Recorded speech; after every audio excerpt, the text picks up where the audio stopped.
So here's the thing. I just got tired of having a small, underpowered drill press. And what do I mean by underpowered? Check this out. You might think the belt's just loose. Well, it's not. I'll show you. Now, if that had a loose belt, that motor would have kept spinning. It didn't. That's just all the power it has, which is why I got this thing. The 17-inch Rikon 30 by 217. There is obviously a major difference between this drill press and that drill press. That one over there is just a little benchtop 8-inch drill press. That cost about $70. Which brings us to one of the cons about this. It is expensive. Currently, this is $1,499.99. It is expensive, I get it. Another thing to take into consideration is obviously the size.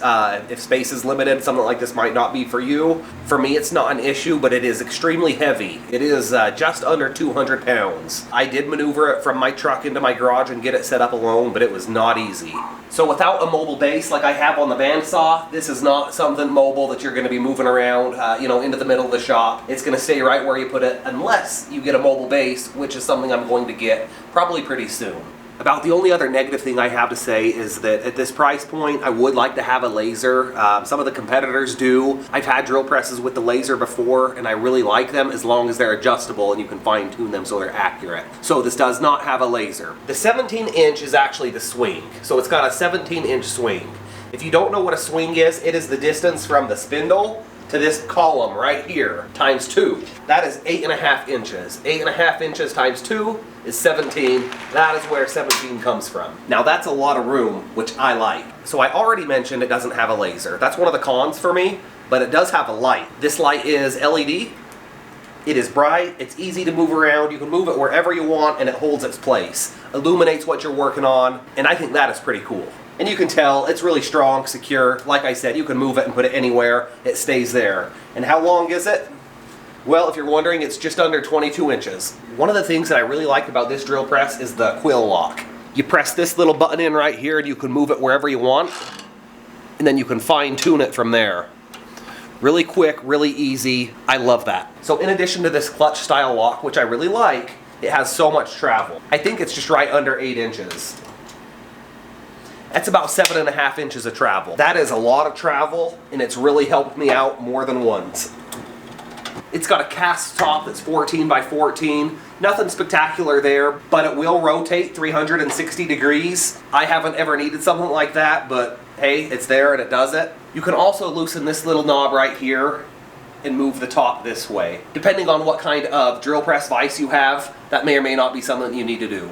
If you loosen this nut right here, you can rotate the table 90 degrees. So having 90 degrees is huge. I've actually had to use this a few times and boy, does it come in handy. Being able to go 90 degrees, I can clamp big table legs to the top, and that's how I've used this in the past where this has came in handy. When I've put big holes into the bottom of my table legs to put adjustable feet in. Are there other ways to do it? Yes, but this is quick, easy, and accurate.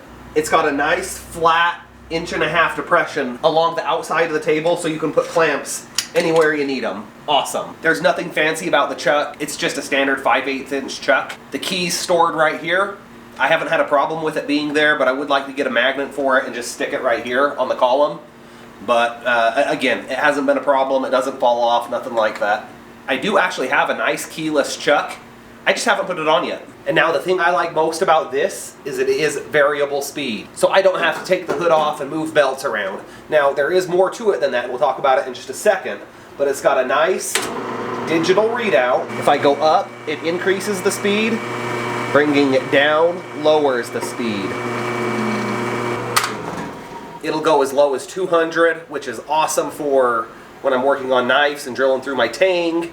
Those lower speeds are good for bigger drill bits, Forstner bits, hole saw bits, awesome. And I believe the max RPM, I could be wrong on this, is somewhere around 2200 RPM. And that's what they don't tell you, is they do tell you it's variable speed, which it is, but you do have to make a belt movement up here to get to those upper speeds. I've got it set on the slower setting, so I think my speed adjustability on this setting is between 200 and 700.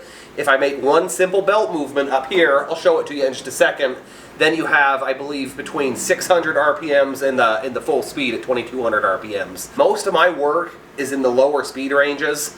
so I haven't had to move it yet. The drill press is just too tall, but what you don't see there is those stepped pulleys. And I'll show you what the variable speed looks like.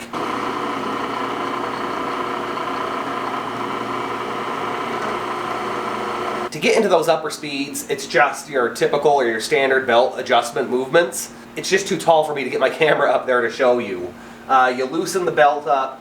Once loose, you just move the belt from the top pulley to the bottom pulley, and then you have access to those higher RPMs if you need them. I don't know if I'm going to call that false advertisement or not. It is variable speed, but you do have to move belts if you want to go real fast or real slow. For me, it hasn't been a big deal. Like I said, I stay in those lower RPMs. So those are some of the features that I don't like. The things I don't like are pretty petty, pretty small. To me, they're not a big deal. For me, the good far outweighs the bad. I love that thing. It was expensive, but again, it was worth it to me. I bought the tool with my own money. Rikon doesn't know I exist, so there was no influence there to say pretty much nothing but good about the drill press. It is a great drill press.